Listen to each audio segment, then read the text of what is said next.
မင်္ဂလာပါရှင်ဒီနေ့ထမင်းပေါင်းအိုးလေးနဲ့ပဲကောက်ညင်ပေါင်းလေးချက်စားပါမယ်ရှင်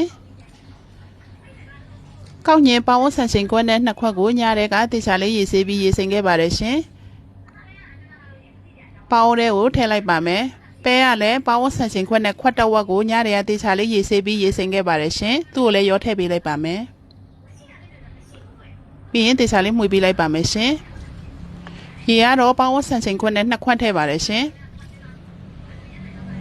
စီလေးနည်းနည်းထည့်ပေးလိုက်ပါမယ်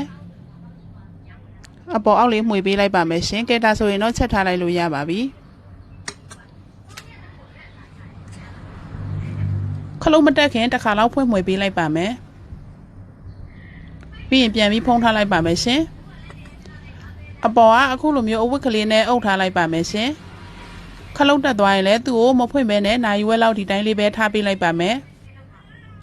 ဒါကတော့နိုင်ဝက်လောက်အနေထားလေးပါရှင်ဒါဆိုရင်တော့ကောက်ညင်ပေါင်းလေးရပါပြီရှင်ဒါလေးကတော့နည်းနည်းလေးအီလေးဖြစ်ပါတယ်ရှင်ကိုကခက်မမာလေးလိုချင်ရင်ရေကိုပေါင်းဆန်စင်ခွက်နဲ့နှစ်ခွက်မပြည့်တပြည့်ထည့်ပါရှင်နှမ်းတောင်းလေးပါရှင်ပြီးရင်အပေါ်ကအုံသီးလေးထည့်ပါမယ်ရှင်မနှက်စာလေးအနေနဲ့အရန်ကိုကောင်းပါတယ်ဒါလေးကအရန်လဲကြိုက်ပါတယ်ရှင်ဒါကတော့ငရမ်းချောက်ဖုတ်လေးပါပြီးရင်ကော်ဖီလေးနဲ့တွဲစားပါမယ်ရှင်